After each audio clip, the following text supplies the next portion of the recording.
This is Ben with Formation Creation. I'm going to go over with you guys how to set up these fire skull sets. Now there's no set way to do it.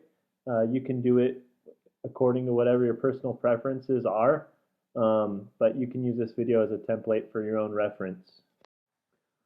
Also, just so you know, as a testament to how well these products last in the outdoors, these skulls that I'm using, I have been burning in my own fire pit outdoors for many months. And in case you notice the color discrepancy when I pull out some of the new ones on the bigger fire pit, you can tell that the ones I've been burning have accumulated a little bit of soot over time, and it just makes them look even more fantastic. But this video is purely for demonstration purposes, and hopefully you can get a lot out of it. If you're watching this for a 24-inch fire pit, stay tuned. If you're watching this for a 30 or 36-inch fire pit, skip forward to 2 minutes and 47 seconds. If you're watching this for a bigger 42 or 48-inch fire pit, skip forward to 4 minutes and 30 seconds. With the 24-inch skull fire pit, you're going to want to set these skulls up in a ring of 6 and then put the cannonball right in the middle of them. That cannonball will act as a prop to help you stack up the next. I would recommend 3 skulls. And while you're setting them up, it could be a little bit tricky with the jaw. Sometimes it's nice to just set up the top of the skulls first and then go back and prop the jaws into position afterwards. Some people have said, well, why don't you just make the jaws attached? And that kind of defeats the purpose of having skulls that look different. Each skull you can customize based on the jaw position by having the separate jaw pieces. Once you've finished putting on that final jaw, go ahead and put the topmost skull on in a position that you like. Sometimes it can be a little bit tricky, but once you get it in position, you're going to have a really impressive fire pit. Go ahead and light her up and use this to take a little bit of time and see if the gas is coming out evenly according to where you want it to. Sometimes you can fill in spots that are coming out too thick with a little extra lava granule. You want to give yourself about 15 minutes to get it all set up nicely. Now for your 30-inch fire pits, you're going to want to stack up the included stones in a formation in the middle to act as that center prop. You're going to take the 4 longer stones and stack them up kind of log cabin style and then set the 4 other stones around it. If it's a 36-inch set, you're going to have a couple extra stones just to make that center area of stones a little bit bigger. Then you're going to want to place the skulls in a circle around that stone stack, probably 7 skulls. Let me speed this up for you. And if this is for a 36-inch fire pit, you might want to use 8 skulls around the bottom.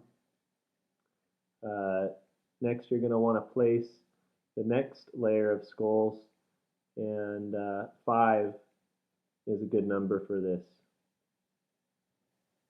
And once you finish getting these skulls set up in a position that you like, go ahead and grab the top skull and set it up in your favorite way.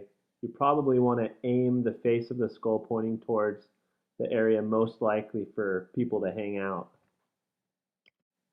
Light it up and use this time to do any finishing touches, controlling where you want the flame to come out. If you scrape away some lava granules, you can get more flame to come out of that spot or fill in.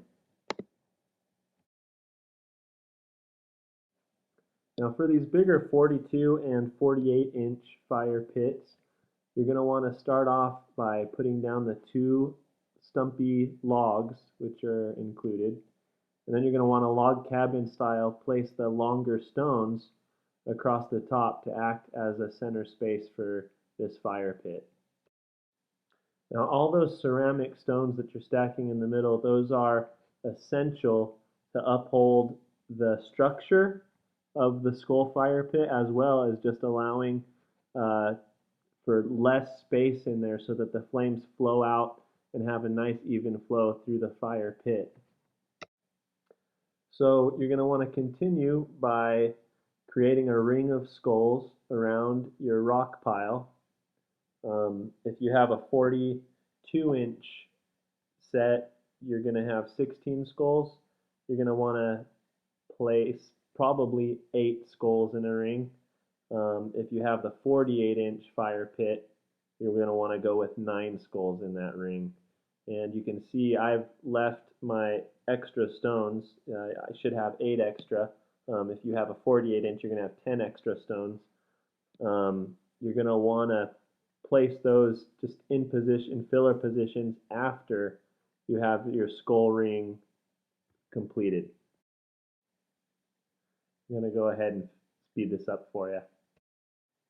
Now once you have that bottom ring completed, move on to the upper ring. With those stones filled in, you should have plenty of support to place the upper ring. You're going to want to place 7 or 8 skulls on the secondary ring, and that way you leave at least 1, maybe 2 skulls for the top layer. In this demonstration, I'm going to be saving 2 skulls for the top 3rd tier.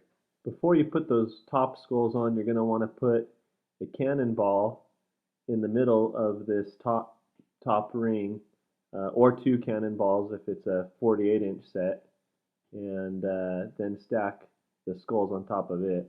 Now I'm trying to figure out the best way to balance these top 2 skulls. It can be a little bit tricky. You might want to give yourself 25 minutes or half an hour to set this up, depending on how much you played Jenga when you were a kid. So go ahead and light it up and take some time to assess how the flame's coming out. If you want to control where the flame comes out, you can add on some lava rock in certain areas to slow flame distribution, or scrape it away to add a little extra flame to an area. You'll end up with a very impressive fire pit, and thank you for watching. Give us a call if you have any questions.